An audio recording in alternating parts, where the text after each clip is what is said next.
I'm going to make a citation because it's actually a question from the growth of scientific knowledge by From the what? growth of scientific knowledge, the conjectures and refutations by Popper.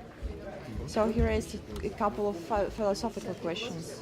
It's not about physics, but it's about your belief. Yeah.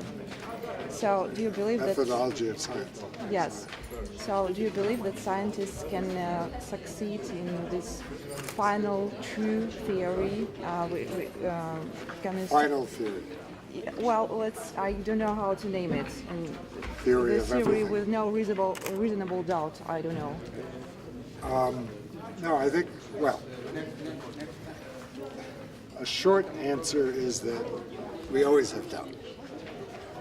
And the history of physics teaches us that any theory will be replaced someday by a better theory that contains it. Newton's theory is wrong, right? Correct. Relativistic quantum theory is a better approximation to our understanding of the world. But if we want to go to the moon, we use Newton's theory. So it's not that Newton's theory is wrong, it's a very good approximation to a better theory. And most likely, every theory we have currently will be replaced by a better theory. That's been the history of physics. It is conceivable that someday this will end. I don't know. There's no sign of it yet. All right. So the second question is, do you believe that the best and the truly scientific theories describe the essence or the essential natures of the realities which lie beyond the appearances? So I am a scientist, and I believe that science has discovered a method for understanding, for exploring and understanding physical reality, and which we can test with nature to see whether it works or doesn't work. That's been a very fruitful way of making progress. So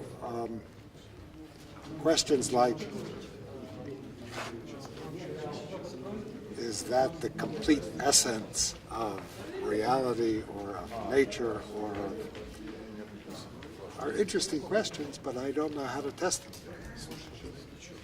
And I'm less interested in questions that I don't know how to test or I don't know how to judge.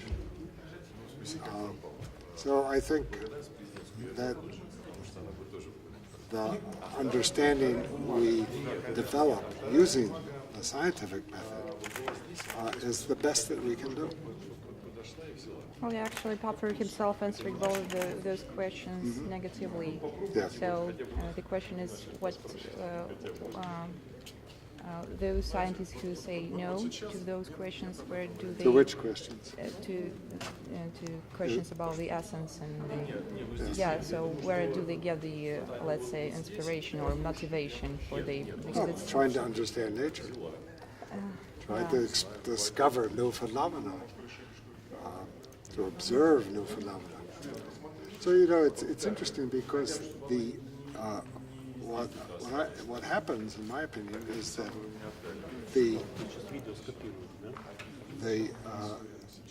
there are many questions that scientists would argue at some point in time are not scientific questions, and then later they become scientific questions.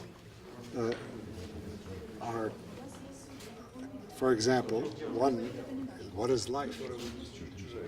So 200 years ago, that was not a scientific question. Today it is. How did life begin? Well, there are all sorts of religious myths and stories, not science. But today it is science, and people are in the laboratory trying to recreate the beginning of life. From my point of view as a physicist, a question that is making a transition from non-science to science is cosmology, the beginning of the universe. So, even 50 years ago, the study of the beginning of the universe was not science. And it would be very hard to get that published in a physics journal. But today it's a very active area of cosmology and physics. Very hard problem, new problem that science, not religion, but science has never had to face before. But today, since the theories of cosmology, inflation, the early universe are so powerful and testable, we are pushing to the point where that becomes at least theoretical science. And even experimentally, we try to measure gravitational waves coming from close to the beginning, whatever that means. So that's another example of a question that was very religious, non-scientific for most of human history, but is now beginning to make the transition to a scientific question. And what I mean by a scientific question is very simple.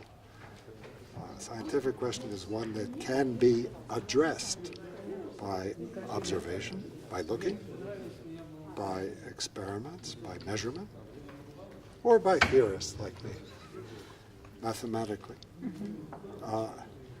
Those are the questions I'm interested in because those are the ones that tend to get solved. The other questions have been there forever. They're ill-defined, vague, and no progress.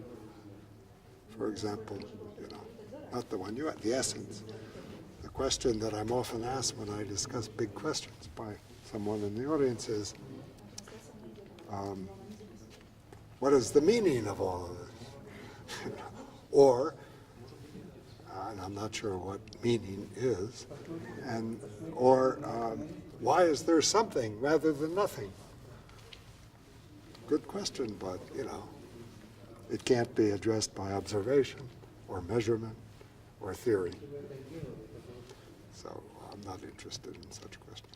I am. I also ask them. Yeah, before going to sleep, probably. Yes. Okay, well, thank you very much anyway. Thank you. Yeah, it's been a pleasure. Thank you. It's fantastic. Thank May you. I take a selfie with you?